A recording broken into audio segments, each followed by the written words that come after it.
Ya, selamat malam teman-teman.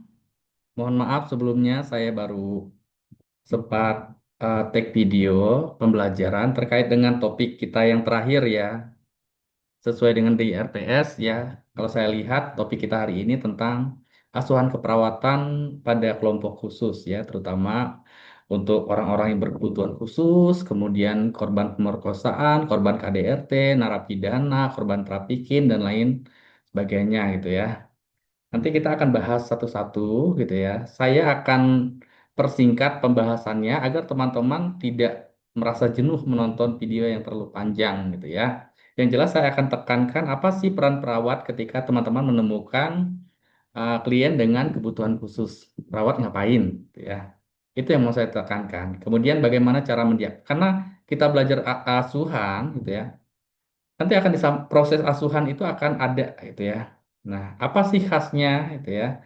Asuhan keperawatan antara klien dengan masalah lain gitu, masalah gangguan jiwa ini misalnya dengan masalah yang ini gitu ya. Bedanya di mana?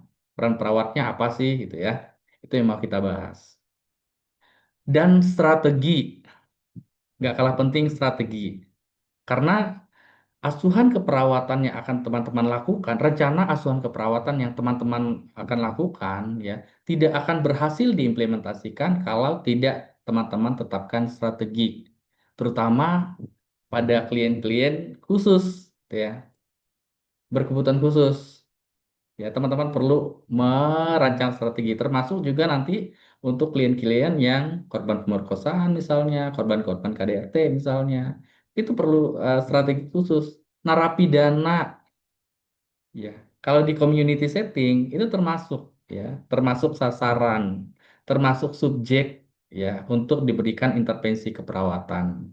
Karena kalau tidak dilakukan intervensi keperawatan, nanti akan jadi masalah ya, terjadi masalah baik masalahnya primer maupun sekunder.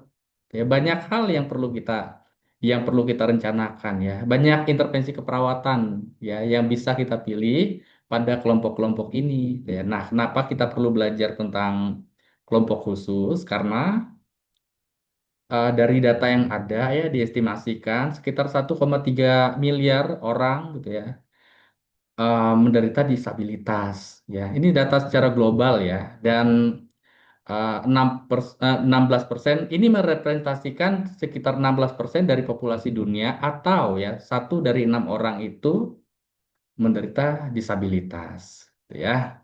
Nah, beberapa orang yang mengalami disabilitas ini meninggal sebelum berusia 20 tahun. Nah, ini kan jadi pertanyaan nih, kenapa ya, dibandingkan dengan orang-orang yang tidak menderita disabilitas. Jadi pertanyaan besar. Kemudian orang-orang disabilitas ini memiliki resiko 2 kali lebih berisiko mengalami gangguan depresi. Nah, ini yang mau kita pelajari sama-sama. Kenapa? Ya, bisa jadi karena misalnya adanya stresor lain. Stresor misalnya stigma di masyarakat, dijauhin teman misalnya. Ya, masalah primernya kan disabilitas, adanya keterbatasan, adanya kecacatan. Ya. Nah, ditambah lagi karena hal tersebut dia jadi dijauhin teman, jadi masalah lagi. Masalah eh, kesehatan yang mungkin terjadi bisa saja fisik, ya, mental, sosial, spiritual, ya, bisa aja, ya, salah satu atau salah dua dari aspek tersebut. Tidak hanya depresi, tapi juga asma, diabetes, stroke, ya, obesitas dan eh, kebersihan mulut ya, kesehatan mulut yang buruk ya. Kemudian kebanyakan dari penderita disabilitas ini mengalami apa ya, masalah kesehatannya jadi tidak adekuat gitu ya. Banyak timbul masalah-masalah kesehatan. Itu intinya. Kemudian nah, yang bisa menyebabkan timbulnya masalah kesehatan ya sekunder pada penderita disabilitas itu bisa jadi karena yang pertama stigma ya. Orang takut, ya. Orang takut untuk dekat-dekat, misalnya sama penderita disabilitas, ya. Stigma itu terbentuk karena beberapa faktor, ya. Contohnya salah satunya misalnya pengetahuan. Orang-orang belum tahu tentang kondisi kesehatan tertentu, gitu ya, sehingga dia menarik diri dari pergaulan dengan orang tersebut. Ada juga diskriminasi. Ini yang paling sering terjadi, ya, terutama pada anak-anak nih misalnya. Anak-anak, gitu ya, tidak boleh nih misalnya sekolah di sekolah biasa, harus sekolah khusus misalnya. Atau anak-anak yang disabilitas tidak boleh mengenyam pendidikan. Ya, ini kan diskriminasi. Padahal jelas-jelas undang-undang menyatakan bahwa semua orang punya hak yang sama, ya. Tapi nyatanya begitu di masyarakat, ya. Ada diskriminasi. Kemudian, ya ini nih, exclusion from education and employment. Tapi sekarang di bidang pekerjaan sudah agak melek dikit lah. Ada perusahaan-perusahaan tertentu yang masih membuka peluang untuk penderita disabilitas, ya. Dan bahkan ada beberapa institusi yang menerima peserta didik penderita disabilitas, ya. Itu hal baik sih sebetulnya, hal baik. Tapi persentasenya masih kecil sekali, ya. Dan ini ya, barrier faced in the health system itself, ya, yang menggambarkan berbagai masalah kesehatan yang terjadi pada penderita disabilitas, ya.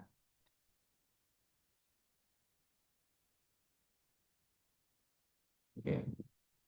Nah, ini beberapa tren masalah kesehatan yang mungkin terjadi pada penderita disabilitas. Yang pertama adalah infectious disease, penyakit-penyakit infeksius, ya, karena kurangnya perawatan diri tadi, yang saya jelaskan, ya.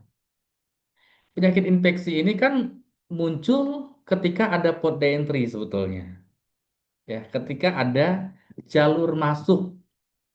Nah, selama akses masuk virus, bakteri, ya, jamur dan lain sebagainya itu bisa kita kendalikan, ya, bisa kita prevent, ya, bisa kita kontrol, ya. Harusnya ini tidak terjadi. Peluangnya sedikit, jadi bisa dibatasi, ya. Intinya penyakit-penyakit infeksi ini bisa terjadi kalau ada port de entry. Nah, itu yang harus teman-teman sampaikan minimal ke keluarganya kalau di community setting. Sampaikan keluarganya, Pak, Bu, karena yang sehari-hari tinggal dengan pasien adalah bapak dan ibu, ya, kami merekomendasikan seperti ini, bla bla bla bla, ya. Karena kalau tidak disampaikan seperti itu, mereka nggak tahu, ya. Inti dari asuhan keperawatan yang kita berikan kepada pasien dan keluarganya adalah yang pertama ada perubahan dari aspek pengetahuan, ya. Yang kedua ada perubahan dari aspek sikap. Yang ketiga keterampilan. Tiga aspek ini sepaket, teman-teman. Jadi jangan sasarannya adalah meningkatkan pengetahuan, pengetahuan, pengetahuan, pengetahuan aja yang menjadi sasaran goalsnya, ya. Sementara sikap dan keterampilan tidak diprioritaskan. Artinya, kalaupun teman-teman memberikan intervensi kesehatan adalah edukasi kesehatan atau promosi kesehatan, ya, teman-teman harus lakukan sesuatu yang bisa menilai, ya, yang bisa jadi penilaian sikap dan keterampilan. Ya, misalnya teman-teman melakukan demonstrasi dan redemonstrasi, gitu ya. Bisa nggak sih keluarga ini melakukan apa yang sudah disampaikan oleh petugas kesehatan, oleh teman-teman misalnya, ya. Ini tiga domain ini harus ada. Ingat ya, kalau nanti teman-teman merancang rencana asuhan keperawatan, Pastikan di tujuan dan kriteria hasilnya itu tercantum tiga aspek ini. Apa kriteria evaluasi yang teman-teman tetapkan untuk mengukur pengetahuan? Apa yang teman-teman eh, susun ya, kriteria evaluasi yang teman-teman rancang untuk mengukur sikap dan keterampilan itu harus ada.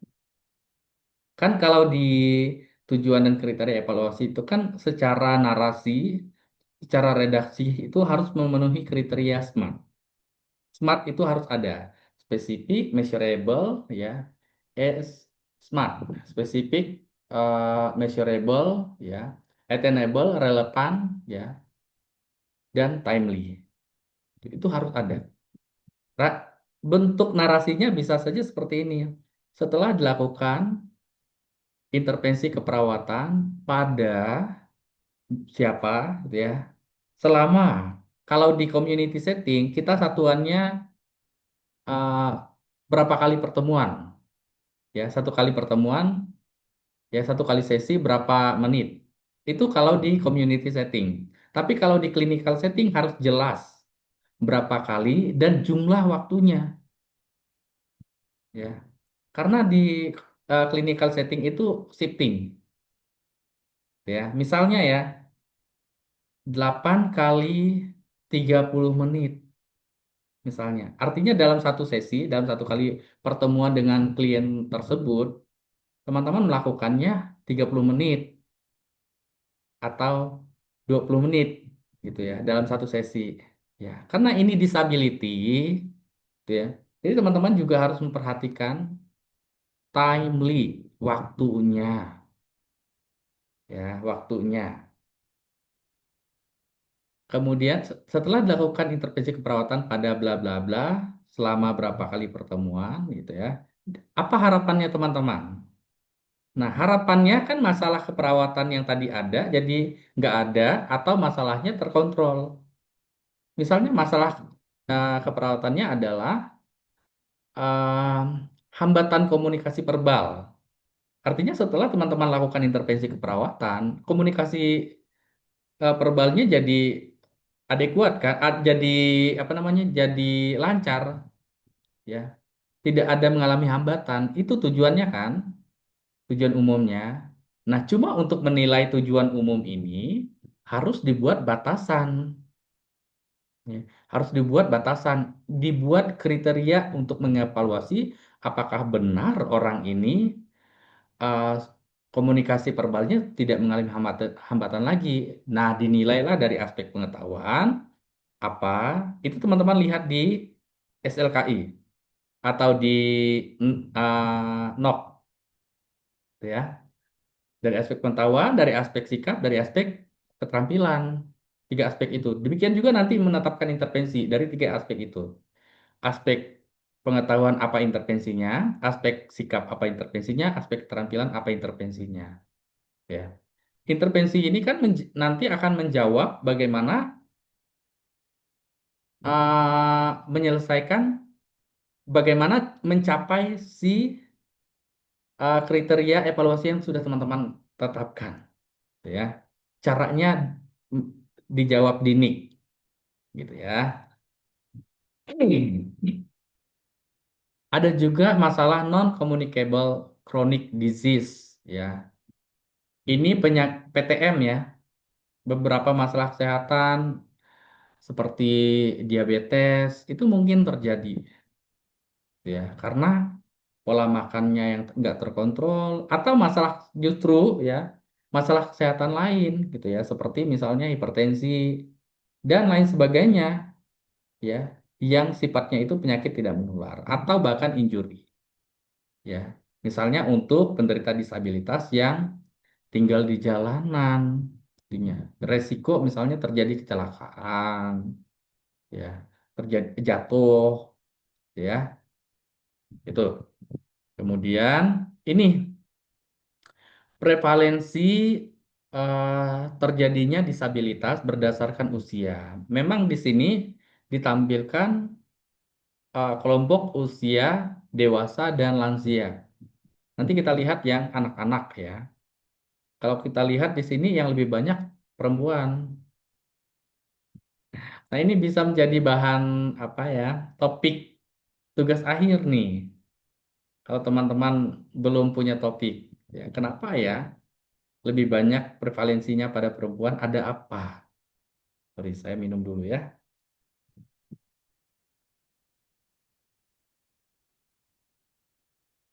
Bisa menjadi bahan, ya. Data-data seperti ini sebetulnya pemicu ya. Pemicu kita sebagai perawat ketika kita akan melakukan penelitian, ya. Kita merencanakan untuk melakukan menulis karya ilmiah nih misalnya. Perawat juga bisa loh menulis karya ilmiah di luar negeri itu. Perawat direkomendasikan membuat ya menulis artikel ilmiah. Bentuknya adalah studi kasus. Ya. Cuma sepertinya di Indonesia belum terpola. Ada beberapa instansi yang sudah menerapkan ini, ada juga yang belum. Kan harusnya merata nih sebenarnya. Justru direkomendasikan perawat itu menulis artikel ilmiah dalam bentuk studi kasus. Karena dengan membuat studi kasus, dia akan banyak sharing, banyak input yang bisa didapat, pengetahuan-pengetahuan baru. Karena dengan dia menulis studi kasus, dia akan mengintegrasikan konsep dan teori yang ada ke dalam kasus-kasusnya atau gitu ya, membuktikan apa yang dia temukan dengan konsep yang ada. Ya, nih ini pada anak. Oke, juga pada anak juga sama, teman-teman. Coba deh lihat di sekeliling teman, ya, teman-teman. Atau ketika teman-teman jalan-jalan ya, ada menemukan orang seperti ini, ya, mengalami disabilitas. Yang saya sedih lagi di Indonesia ini, banyak anak-anak berkeliaran di jalanan. Karena bisa saja ya, bisa saja ya. Karena misalnya dipaksa oleh kondisi, ya orang tuanya maksa anaknya untuk minta-minta nih misalnya, agar bisa mencukupi kebutuhan hariannya.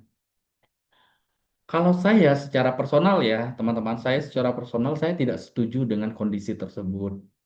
Ya, dalam pikiran saya, anak-anak itu harusnya menikmati masa bahagianya mereka. Masa anak-anak itu harusnya happy, tidak dibebankan pikiran bagaimana cara memenuhi kebutuhan harian, tidak dibebankan dengan pikiran bagaimana untuk menghasilkan uang, harusnya happy. Ya. Mau main mereka bisa main, ya. Mau sekolah mereka bisa sekolah, harusnya seperti itu. Ini personal opinion saya ya, personal pendapat personal saya gitu ya terhadap kondisi ini. Saya nggak setuju kalau anak-anak disuruh yuk eh, ke sana minta-minta di sana, ya. Memang kondisi ekonomi tiap orang, tiap keluarga itu berbeda ya. Orang tua menurut saya harus mengupayakan bagaimana mencukupi kebutuhan orang tua ya, orang tua, bukan anak. Anak kecil ya, disuruh misalnya panas-panasan di sana. Itu saya sangat, secara personal saya sedih sekali ya melihat kondisi yang seperti itu. Tapi itulah kondisi yang terjadi di Indonesia saat ini. Itu masih PR bersama.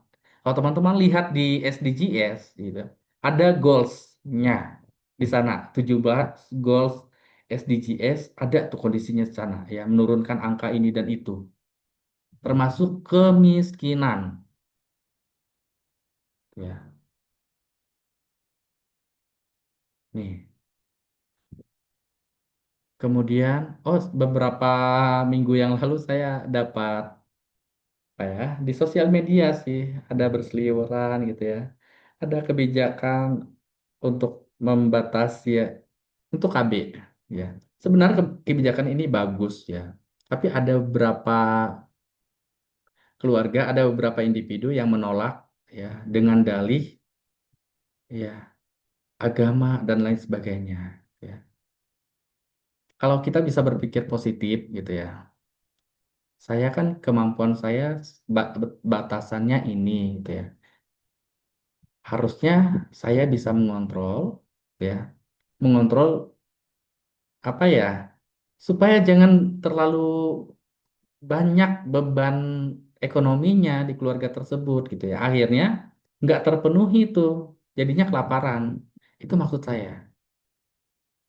Maksud dari kebijakan eh, tersebut itu bagus sebenarnya kalau orang bisa berpikir positif. Kemudian nih contohnya nih, beberapa anak gitu ya yang menderita disabilitas itu kebanyakan dari keluarganya yang miskin. Nih, kondisi keluarga yang miskin secara finansial. Kemudian mereka yang sulit mendapatkan akses untuk pelayanan sosial, ya, termasuk pendidikan.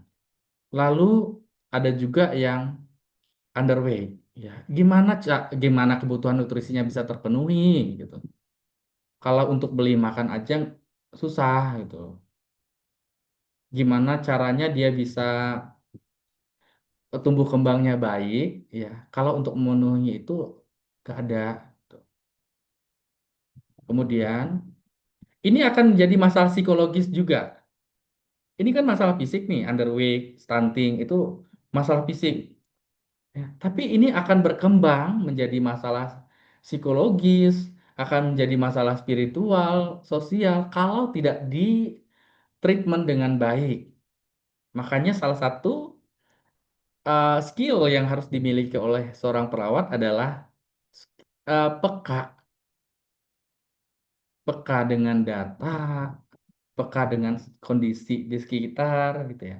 Kita kalau melakukan pengkajian, kalau nggak peka susah.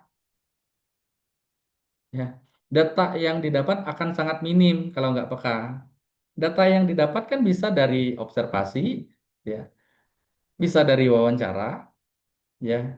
Kemudian apa lagi? Bisa dari data-data sekunder, ya. Contohnya eh, apa namanya medical record, ya. Kalau kita nggak peka, kita nggak akan tahu ini masalahnya apa ya. Yang ada bingung sendiri. Tapi saya yakin teman-teman nggak ada yang nggak peka ya, karena teman-teman rata-rata sudah bekerja di pelayanan kesehatan, terutama di rumah sakit. Ya, di rumah sakit itu instrumennya sudah terstandar ya. Kalau di rumah sakit sudah terstandar, misalnya bagaimana cara mengukur EWS, ini misalnya, terus bagaimana menilai risiko jatuh, bagaimana cara menilai tingkat kemandirian pasien, dan lain sebagainya itu sudah ada instrumen yang sudah terstandar dari institusi dan saya yakin itu menjadi pendukung bagi teman-teman agar lebih peka dengan kondisi pasien gitu ya. Selain masalah personal ya. Selain masalah personal di individu perawat tersebut ya.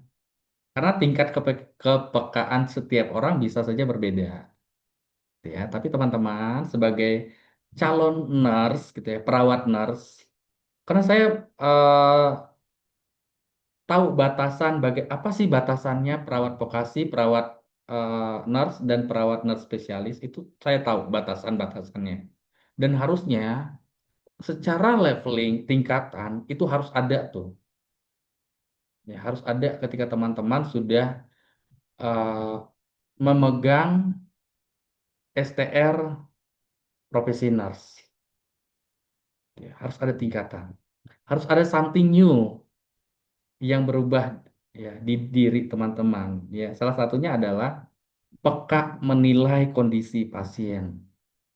Ya, kemudian beberapa kondisi disabilitas itu disebabkan karena physical punishment dari orang tuanya.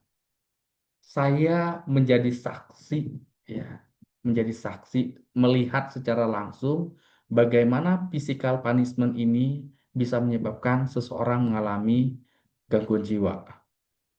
Ya, saya melihat sendiri kondisi tersebut. Untungnya, teman-teman, orang yang diberikan punishment ini gitu ya, dilakukan treatmentnya baik, ya, di treatment yang baik oleh keluarganya karena sudah mendapatkan edukasi kesehatan. Bagaimana cara merawat orang dengan gangguan jiwa. Hati-hati teman-teman, ketika teman-teman memberikan punishment pada misalnya anak ya, misalnya pada anak, itu akan jadi trauma tersendiri di anak tersebut. Akan terus diingatnya. Ya. Teman-teman mungkin akan berpikir, ah itu masih anak-anak, nanti akan juga lupa sendiri itu. Enggak, ya. Pasti akan tetap diingatnya. Cuma kan masalahnya, rentang respon adaptif dan maladaptif setiap orang kan beda ya. Ada orang yang, ada individu, anak-anak yang merespon secara adaptif, ya udahlah, masa lalu itu. Ada yang begitu, ada juga yang dia tuh jadi murung, depresi dan lain sebagainya. Terutama pada saat dia remaja beranjak dewasa. Itu sama sekali jangan menggunakan physical punishment. Karena ada perasaan malu ketika diperlakukan begitu di depan orang. Ya, teman-teman bayangin aja deh, ketika saya nih misalnya, ya, saya melakukan kesalahan, ya. Lalu orang tua saya mukulin saya, dilihatin orang. Ya. Apa perasaan saya? Apa yang teman-teman rasakan? Sedih pasti, marah pasti, ya, dan sebagainya. Macam-macam ya bergejolak perasaan-perasaan itu, ya. Sampai akhirnya jadi dia nggak bisa ngeluarin, nggak bisa mengekspresikan, jadinya menjadi beban psikisnya dia. Seumur hidup akan ingat, ya, beberapa yang apa namanya adaptasinya baik adalah dia bisa hidup, ya, hidup dengan pengalaman-pengalaman seperti itu. Tapi beberapa orang yang rapuh gitu ya, yang tidak bisa adaptasi itu ya, mereka akan mengalami gangguan kesehatan lah ya. Nih, ini khusus pasien yang dirawat di clinical setting ya, pasien disabilitas yang dirawat di clinical setting. Teman-teman harus memastikan terkait dengan eh, akses penanya ya, agar dipastikan adekuat, apa namanya, stabilisasinya, karena bisa jadi mereka ada gerak-gerakan tertentu ya, refleks yang tidak disadari ya, sehingga alat-alat tersebut bisa saja terlepas dan lain sebagainya. Itu maksud dari kalimat ini, ya. Kemudian beberapa pasien yang pasien disabilitas yang spesifiknya adalah cognitive disability itu berusaha untuk memanipulasi data yang disampaikan ke teman-teman. Makanya nih, contohnya kalau teman-teman melakukan kajian pada pasien gangguan jiwa, jangan hanya cukup dengan sekali teman-teman melakukan pengkajian. Nggak cukup, karena bisa saja berubah-ubah. Hari ini bilang A, besok bilang B, lusa bilang C, dan sebagainya. Jadi setiap kali teman-teman datang ke klien, ya, sambil lakukan pengkajian, ya, tanyakan hal yang sudah teman-teman tanyakan kemarin, tanyakan kembali untuk memastikan. Nggak cukup hanya sekali, langsung teman-teman percaya aja. Nggak cukup, ya. Biasanya berkali-kali, ya. Oke.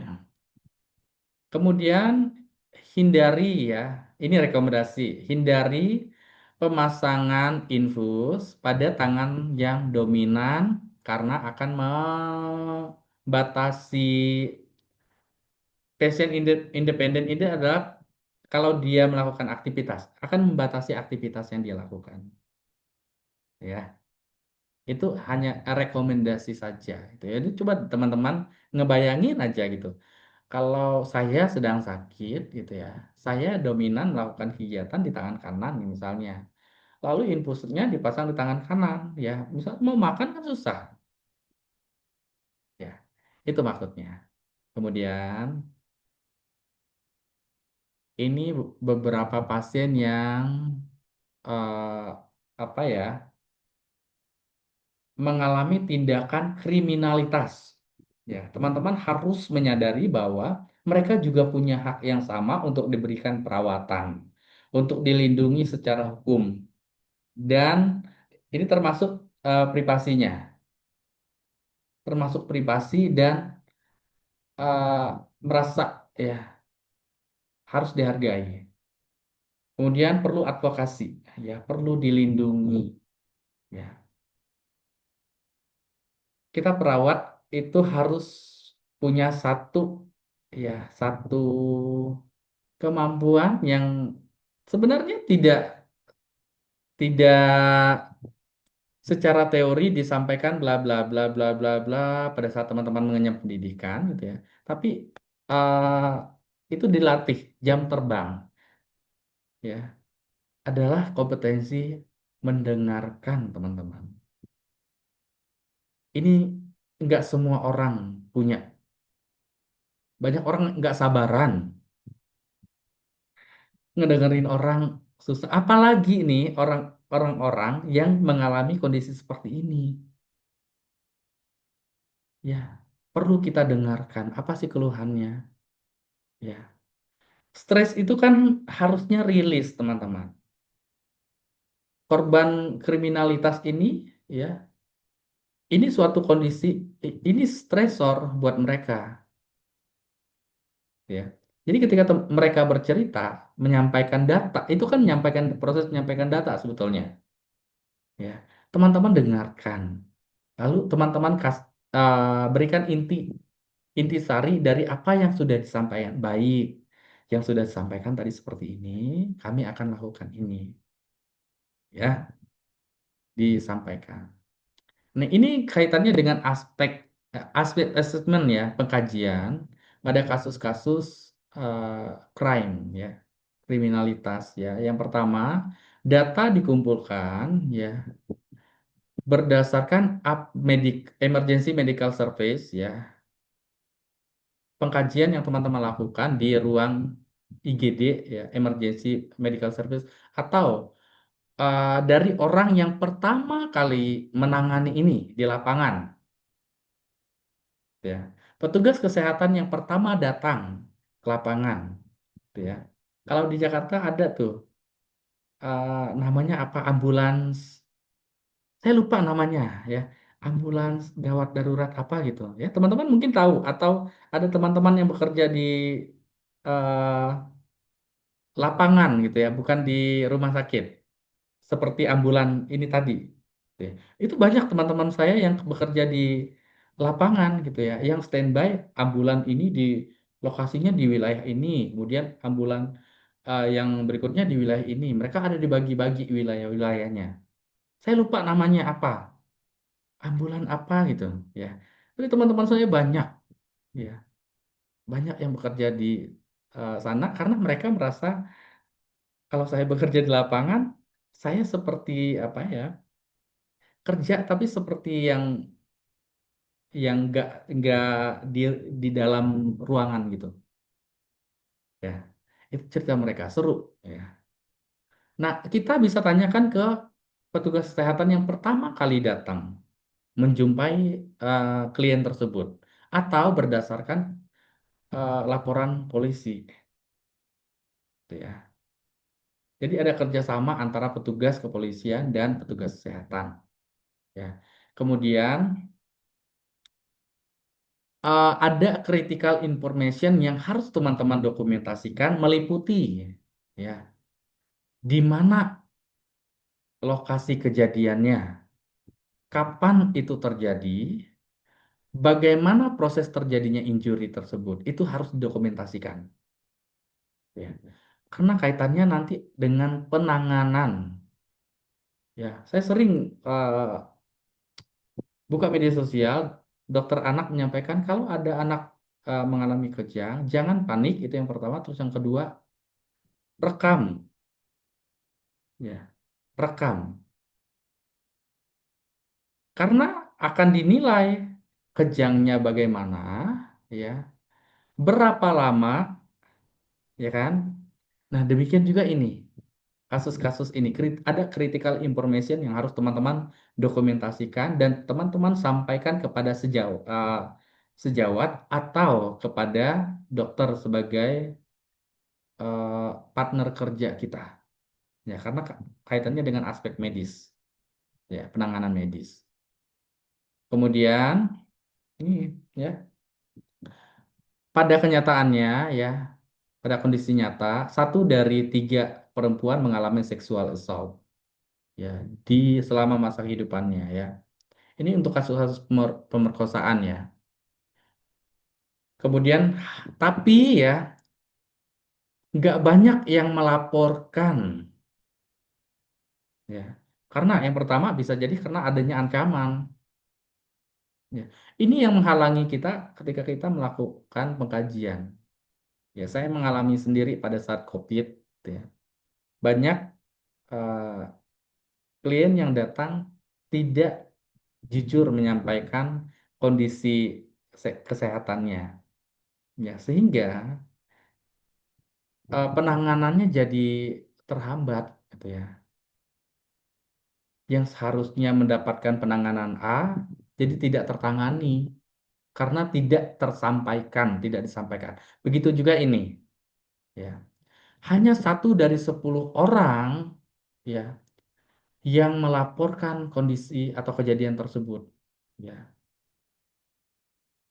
Kemudian 1 dari 9 pria memiliki pengalaman mengalami sexual assault. Jadi nggak hanya perempuan ya yang beresiko mengalami pemerkosaan, laki-laki juga. Ada deh, teman-teman cek media sosial coba. Saya yakin nih, uh, baik mahasiswa reguler maupun mahasiswa alih jenjang, ya, saya rasa punya media sosial gitu ya. Nah, gunakan media sosial itu untuk belajar teman-teman. Contohnya, teman-teman sekarang lagi skripsi nih, bingung cara menggunakan misalnya Mendeley atau bingung cara melakukan uji normalitas data. Itu kalau teman-teman buka YouTube, itu banyak banget orang-orang yang sudah membuat video tentang itu. Mulai dari yang gampang dipahami sampai yang susah dipahami. Jadi gunakan media sosial untuk belajar, termasuk TikTok. Banyak sekali informasi kesehatan dari expertnya gitu ya, yang menjelaskan. Gitu ya. Dilihatin gitu ya. Sambil belajar, sambil belajar. Ya, nggak masalah. Nggak masalah gitu ya. Tapi jangan porsinya lebih banyak megang main medsos ketimbang kehidupan produktifnya teman-teman. Itu nggak sehat. Teman-teman, salah satu em, ciri-ciri utama ya, gejala awal ya gangguan jiwa adalah eh, tidak males, mager.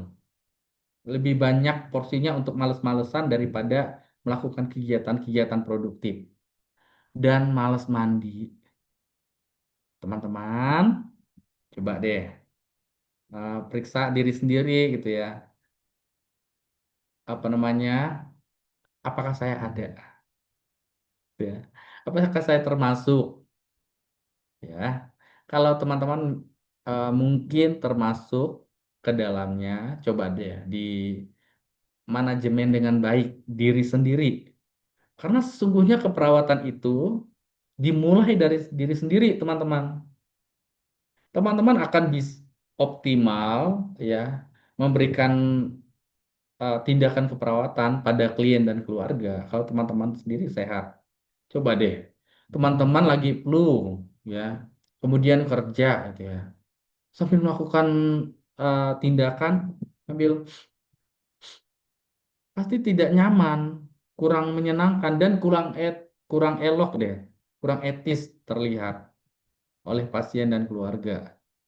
Lagi sakit ya sus, kata pasiennya begitu.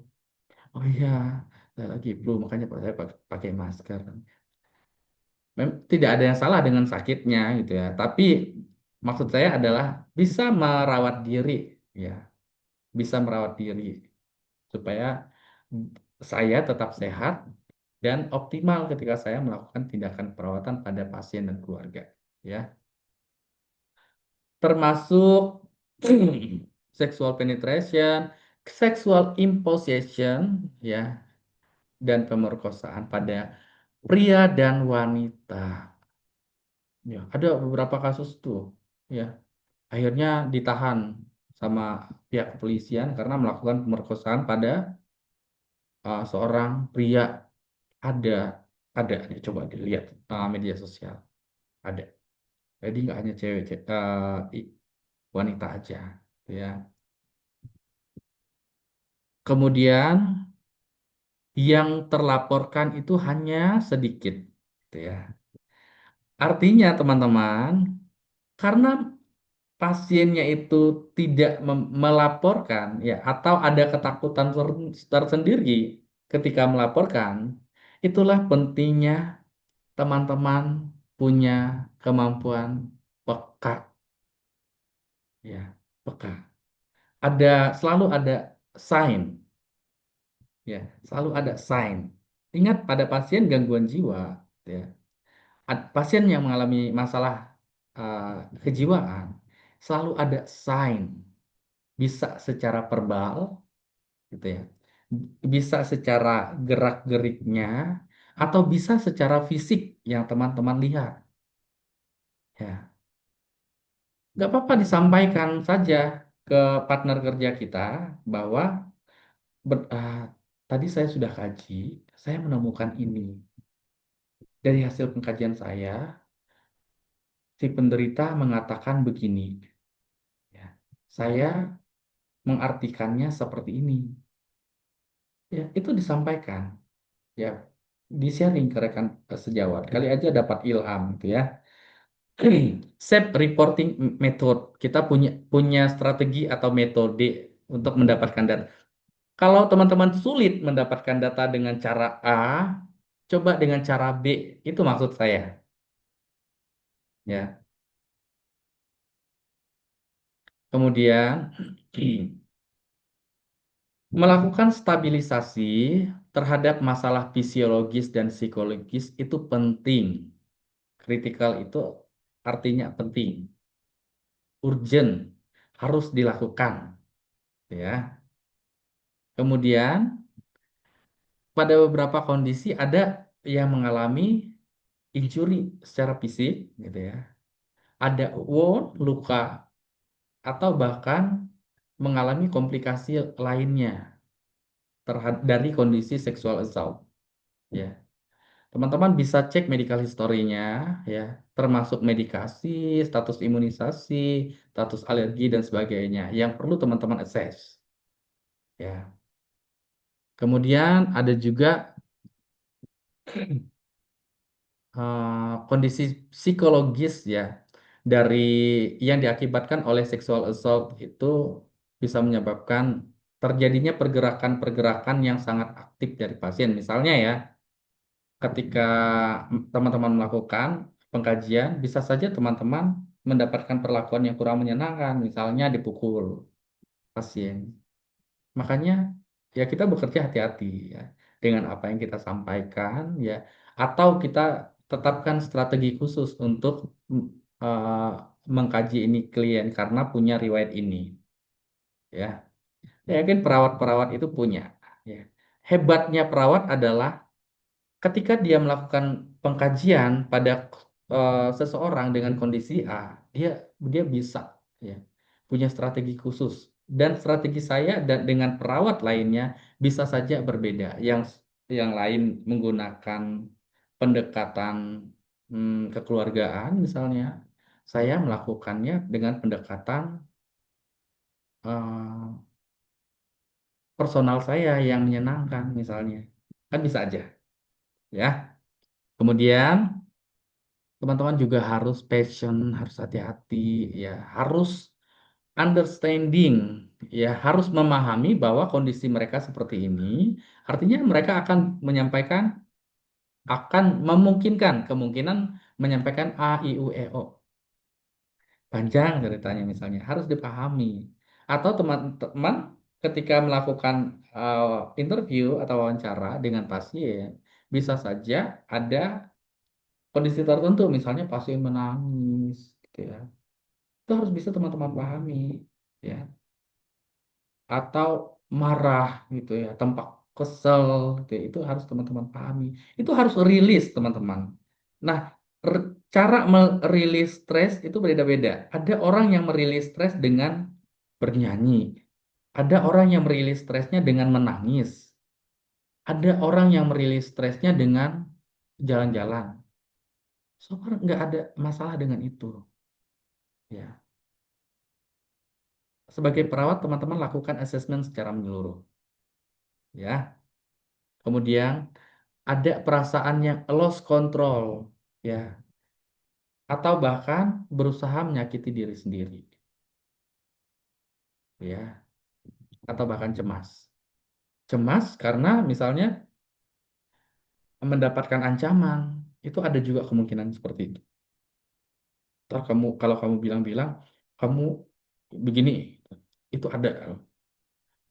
Lagi-lagi saya dapatkan informasi-informasi seperti itu dari media sosial, teman-teman. Memang, tapi media penggunaan media sosial, teman-teman cari di sumber terpercaya ya, sumber terpercaya.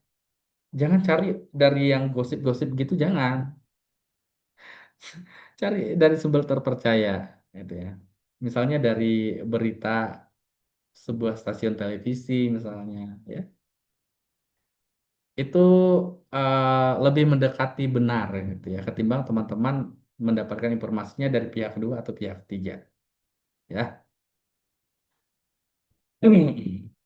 Saya sudah pernah sampaikan beberapa minggu yang lalu bahwa ketika seseorang untuk memutuskan mengakhiri hidupnya misalnya ya ada sign sebelum itu ya sign misalnya kebanyakan ya surat ya kemudian kata-kata tertentu gitu ya yang menuntut kita untuk peka ya. Apalagi di negara-negara tertentu ya teman-teman, prevalensi bunuh diri itu banyak sekali. Ya, contohnya Korea Selatan, gitu ya. Karena tekanan hidupnya terlalu tinggi, ya. Mendapatkan bully, dihina secara fisik, gitu ya. Mendapatkan perlakuan yang tidak menyenangkan. Itu jadi stresor yang membuat seorang memutuskan untuk bunuh diri. Nah, ini juga kalau tidak teman-teman kelola dengan baik gitu ya. Dari segi saya bicaranya dari sudut pandang kesehatan ya teman-teman. Dari sudut pandang medis nanti urusannya dokter gitu ya. Saya menyampaikan dari sudut pandang keperawatan. Kalau ini tidak dilakukan perawatan dengan baik, akan menujunya ke sana, teman-teman. Ini bayangin aja, seumur hidup dia harus ingat pengalaman yang tidak menyenangkan itu. Makanya dalam pengkajian keperawatan jiwa ada pengkajian faktor predisposisi ya yang harus teman-teman kaji juga dan harus terlapor di situ korbannya siapa ya pelakunya siapa dan sebagai umurnya berapa harus lengkap ya kemudian ya mengalami kematian dini gitu ya kemudian kebanyakan dari mereka dari orang yang status sosial ekonominya rendah ya mengalami kondisi psikologis sebelumnya ya masalah kesehatan psikologis sebelumnya ya kemudian mengalami apa namanya perlukaan misalnya secara fisik dan sexual abuse tadi ya oke itu harus teman-teman kaji aspek fisik aspek psikologis dan medical needed ini maksudnya adalah riwayat medisnya ya itu harus teman-teman kaji saya nggak tahu sekarang eh, SIM RS itu sudah terkoneksi nggak ya antara misalnya ya medical record yang di rumah sakit A sudah terintegrasi ke yang rumah sakit B belum ya? Misalnya ya, kalau pasien berobat di rumah sakit A, rumah sakit B gitu ya, akan tahu riwayatnya bahwa dia pernah berobat dengan riwayat ini. Saya belum tahu apakah sudah sudah seperti itu atau belum gitu ya. Tapi sepertinya belum. Ya, sepertinya belum. Ya, sepertinya belum. Saya nggak tahu akan dikembangkan ke arah sana atau tidak gitu ya. Karena medical record ini kan sesuatu yang konfidensial ya, bersifatnya itu rahasia gitu ya. Hanya orang-orang tertentu yang dapat mengakses medical record. Medical record itu miliknya pasien, teman-teman. Jadi sebetulnya ya, pasien berhak tahu terhadap kondisi kesehatannya karena medical record itu miliknya pasien secara kepunyaan yang disimpan oleh rumah sakit ya sebagai database-nya rumah sakit ya.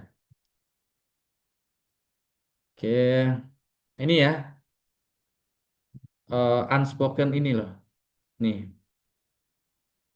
unspoken signal ini adalah dia memang tidak mengatakan ya, tidak menyampaikan sesuatu, tapi kita bisa tahu berdasarkan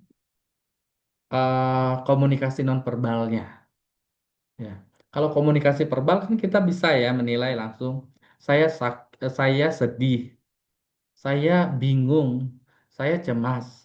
Ya, langsung bisa kita nilai. Tapi unspoken signal itu hanya orang-orang tertentu ya, petugas kesehatan tertentu yang punya tingkat kepekaannya tinggi yang bisa menilai ya.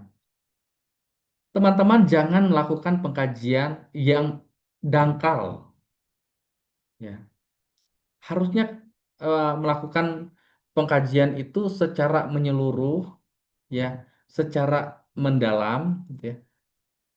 Karena ada aspek tertentu yang belum tergali. Nah, kebanyakan perawat itu melakukan pengkajian itu dangkal sekali ya. Melakukan pengkajian seperti rutinitas-rutinitas harian, padahal kondisi pasien itu bisa saja berubah kan ada seperti ritme, bisa berubah setiap hari atau bahkan setiap saat ya. Sehingga perlu dilakukan pengkajian sesuai dengan kondisi kesehatannya pasien. Nah, ini bisa dilakukan misalnya per 1 jam ya, kemudian per 3 jam atau berapa gitu ya, sesuai dengan SOP yang ada di institusinya teman-teman ya. Ya, atau pada saat awal masuk ya ruang perawatan nih misalnya gitu ya, itu dikaji ya secara mendalam ya pada saat penerimaan pasien ya disampaikan.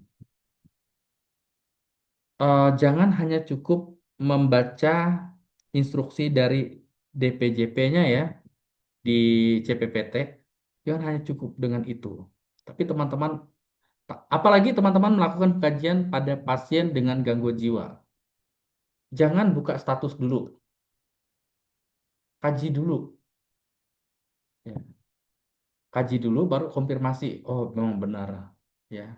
Dia mengalami kondisinya seperti ini, ya. Pengkajian pada pasien gangguan jiwa seperti itu. Status itu untuk konfirmasi validasi data saja, ya. Untuk melengkapi data.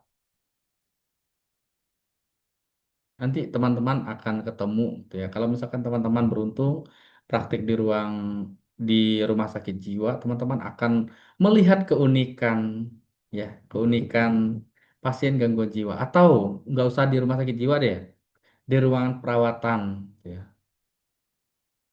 Sakit itu stresor loh, ya. Sakit itu stresor. Makanya respon orang ketika datang ke rumah sakit nggak semuanya mukanya itu sumringah ketika kita datang. Itu harus teman-teman pahami, ya. Karena sakit itu stresor. Coba deh teman-teman, kalau lagi sakit gitu ya, diare aja deh, dehidrasi, dirawat nih, ya. Ketika datang pasti ada nih, ya.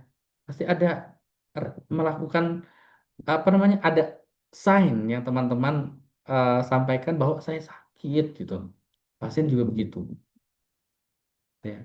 Jadi jangan ngomel kalau pasiennya itu mukanya kurang ramah ketika teman-teman datang. Teman-teman positif thinking aja karena sakit itu stresor, makanya dia seperti itu. Ya, penampakannya seperti itu. Ya. Ah, Pak Andi belum pernah ini sih gitu ya. Kata siapa gitu ya. Saya juga merawat pasien di ruang perawatan sebelum saya jadi dosen. Ya, sebelum saya jadi pendidik lah intinya ya. Saya punya pengalaman di pelayanan. Ya, 1 tahun saya residen di masyarakat. Ya, ketemu masyarakat, melakukan kegiatan bersama masyarakat, mengkaji bersama masyarakat apa kebutuhan mereka. Ya, saya menjalani itu. Ya, jadi saya kenal betul apa yang terjadi di lapangan. Sekalipun saya tidak membimbing teman-teman di clinical setting, ya, di rumah sakit, tapi paling tidak saya tahu gambaran yang ada di rumah sakit. Ya, paling yang update-update sekarang ini teman-teman perlu sharing juga ke saya, gitu ya, terutama saya yang perawat kesehatan komunitas itu yang banyak berkecimpungnya dari puskesmas dan masyarakat ya. Kami punya dua ini ya, ada UKP dan ada UKM ya. Yang satu asuhan keperawatan di dalam ruangan ya, individu nih ya. Individu itu di dalam gedung gitu ya, di puskesmas. Tapi ada juga asuhan keperawatan yang dilakukan di luar gedung untuk masyarakat dan keluarga. Ya, jadi sasarannya banyak. Jadi kalau puskesmas itu dibagi-bagi tuh. Ada PJ ini, ada PJ itu, gitu ya. Ada koordinator ini, ada koordinator itu. Ya banyak sekali, banyak sekali. Saya yakin teman-teman yang di puskesmas bisa sharing ya, bisa sharing dengan kondisi-kondisi yang ada di puskesmas. Ya, teman-teman udah lihat instrumen akreditasi terbaru dari Kemenkes ya kalau nggak salah ya. Itu ada satu folder ya, saya simpan sebetulnya. Ya, instrumen akreditasi boleh teman-teman pelajari ya, instrumen akreditasi. Nah, ini human trafficking. Ini juga menjadi isu global, menjadi masalah global yang terjadi hampir di seluruh dunia, termasuk ini USA ya atau Amerika Serikat ya. Bisa jadi ini kelompok rentan ya, yang kelompok rentan mengalami human trafficking, yang kabur-kaburan dari rumah, homeless, ya, tinggal anak jalanan gitu ya. Kemudian remaja, ya, dan individu-individu yang punya trauma, ini termasuk trauma atau violence, ya, female, lesbian, gay, bisexual, transgender individual. Ini kelompok rentan, teman-teman. Ya, dan mereka sering ya untreated ini masalah kesehatannya, masalah medisnya itu untreated, tidak dilakukan perawatan sehingga resiko mengalami masalah kesehatan tertentu.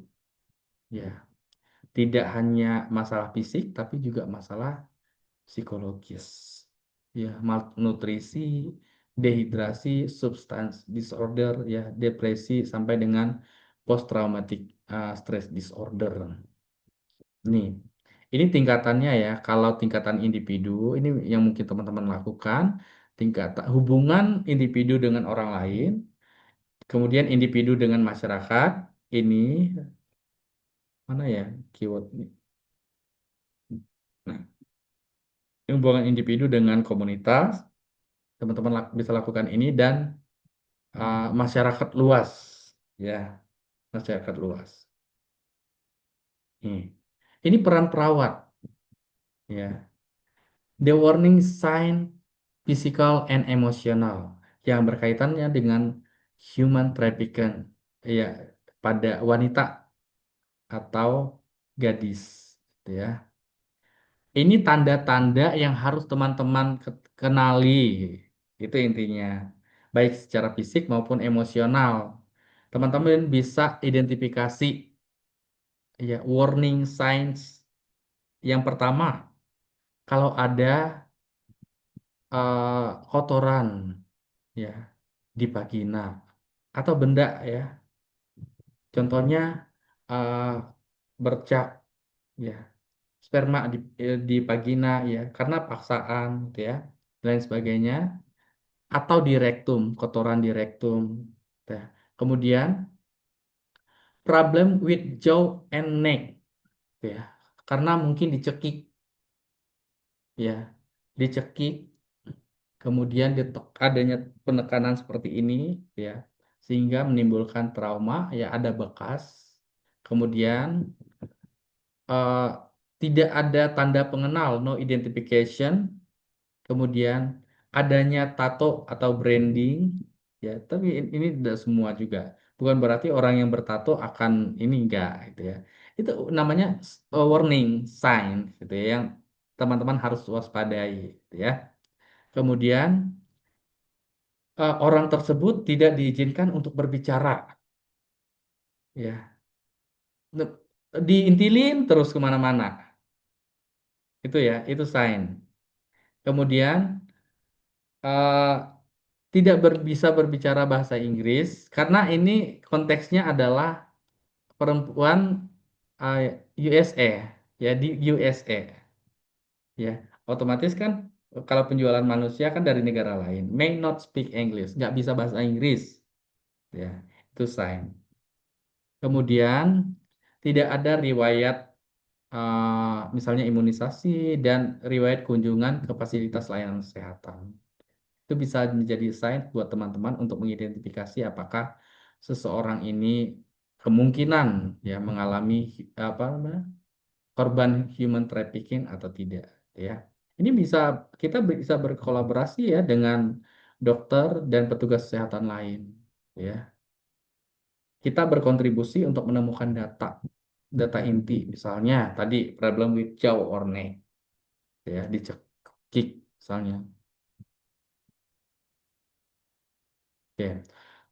Nah, the interview technique must be specific to the situation in order to avoid the potential for causing harm. Ya, ada teknik interview yang harus teman-teman eh, latih ya pada kondisi-kondisi spesifik ya, karena berpotensi untuk teman-teman itu mengalami harm ya. Misalnya mengalami tindakan kekerasan dari orang tersebut. Misalnya dari apa namanya, pelaku pelaku human trafficking ya. Ini teman-teman butuh strategi. Kalau lihat film-film itu ya, itu cakep banget tuh strateginya. Nah, teman-teman mungkin bisa latih sendiri ya. Cara mengembangkan strategi gitu ya adalah dengan banyak mencari referensi.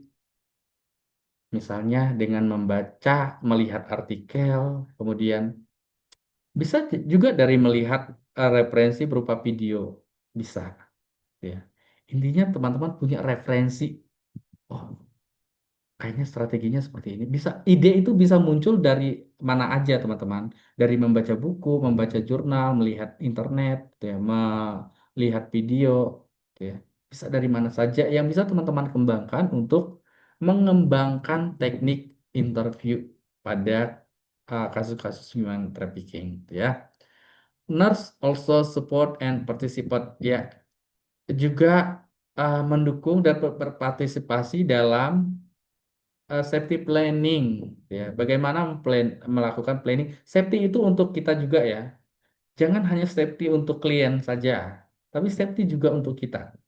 Makanya perawat itu melakukan tindakan, pikirkan juga keamanan untuk diri sendiri. Jangan hanya aman untuk pasien saja. Ya.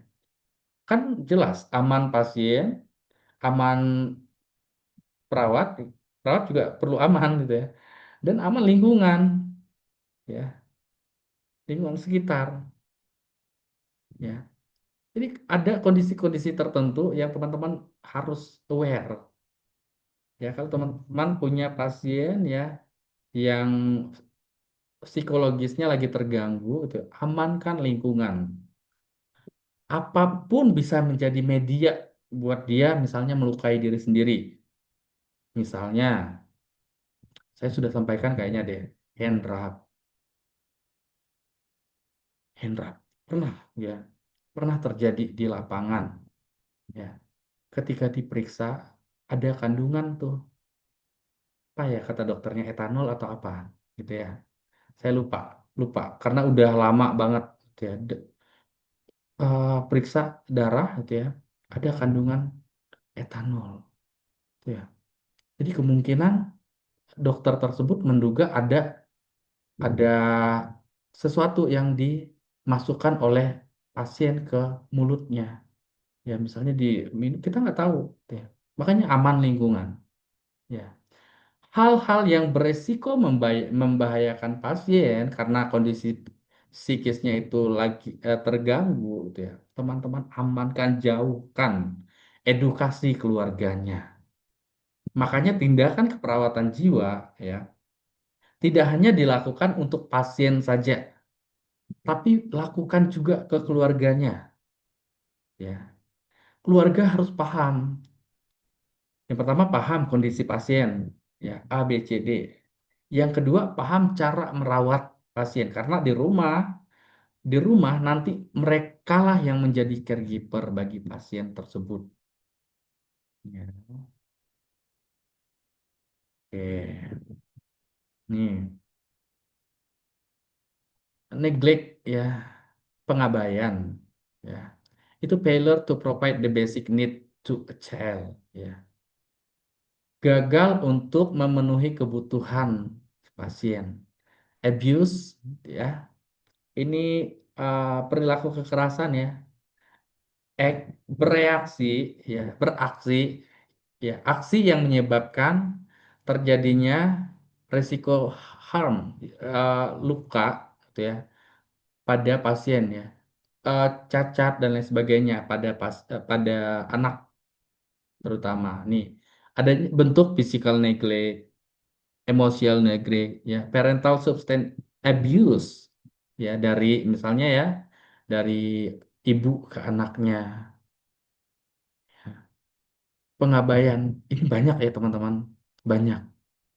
Ada anak yang berasal dari keluarga mampu sebetulnya, tapi tinggal di jalanan, ya, karena tidak ada yang ngurus, tidak diurus oleh keluarganya. Ini contoh, ya, ini salah satu contoh. Ada juga abuse, physical abuse nih contohnya, ya. Ada orang yang mendisiplinkan anaknya dengan cara kekerasan fisik. Ih, saya ngebayangin aja udah ada perasaan kenapa sih harus begitu?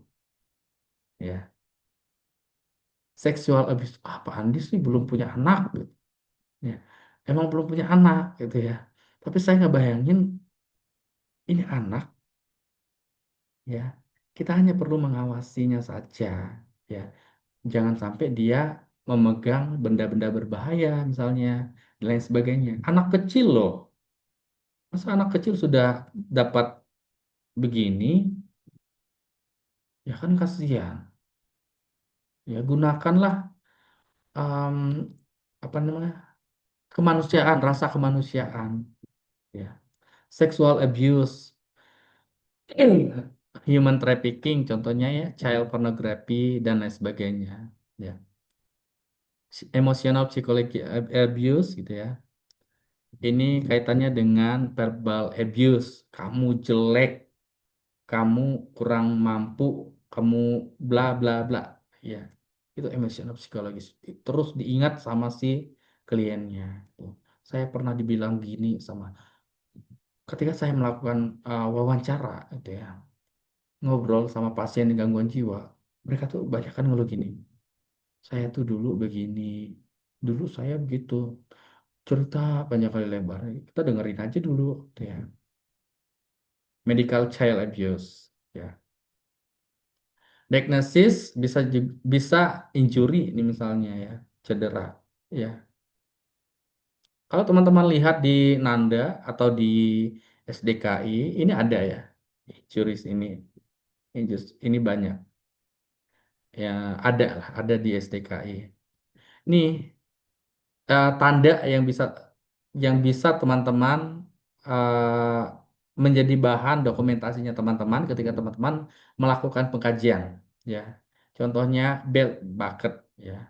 Em, Ikat pinggang, ya. Dipukul dengan ikat pinggang, kemudian dipukul dengan stick kayu, ya, tongkat, kemudian pakai hanger, coba deh, pakai apa, penangkap lalat itu ya, rakit nyamuk, ya, pakai spatula, ya, kemudian menggunakan tangan, gigitan, coba anak-anak gunakan feelsnya teman-teman, rasa kemanusiaannya teman-teman, ya. Kalau kita di rumah sakit, implementasinya di lapangan ya, Mbak, yang terjadi di lapangan ya, memang secara teori kita empati ya, empati. Bisa memposisikan diri sebagai pasien, ya. Kalau saya mengalami itu, saya begini-begini, ya. Empati, ya. Tapi sometimes, ya, terkadang saya menemukan di lapangan ada juga beberapa petugas kesehatan yang simpati, gitu ya. Ya, mungkin karena eh, apa namanya? Karena kondisi tertentu dia jadi terbawa, ya. Ada, ada, gitu ya. Memang secara konseptual empati yang kita praktikkan. Tapi tidak menutup mungkin ada juga petugas kesehatan yang simpati, ya. Ada juga yang menggunakan rokok, coba deh. Ini hot cigarette lighter, ya. Kemudian knife, ya ampun, ya. Pisau, cigarette, rokok, ya, dan lain sebagainya. Pakai apa namanya, benda panas gitu ditekan, nih, ini contohnya, gitu ya. Cara melakukan pencegahannya ya, teman-teman ketika melakukan kunjungan rumah, gitu ya, teman-teman lakukan pengkajian terhadap keluarga-keluarga yang berisiko tinggi, ya, terutama untuk keluarga yang ada wanita hamilnya, ya. Teman-teman lakukan pengkajian secara menyeluruh.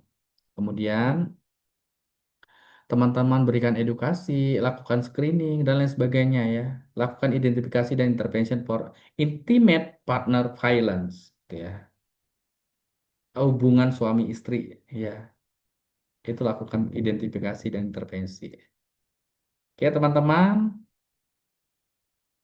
mungkin itu saja materi dari saya.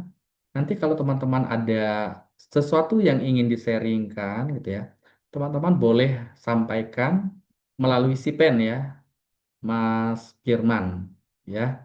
Atau ada sesuatu yang teman-teman tanyakan, pertanyaannya di list, nanti titip sama Mas Firman. Nanti saya akan respon melalui Mas Firman juga, gitu ya. Baik, teman-teman, sekian dari saya. Kurang lebihnya mohon maaf. Selamat malam, selamat beristirahat.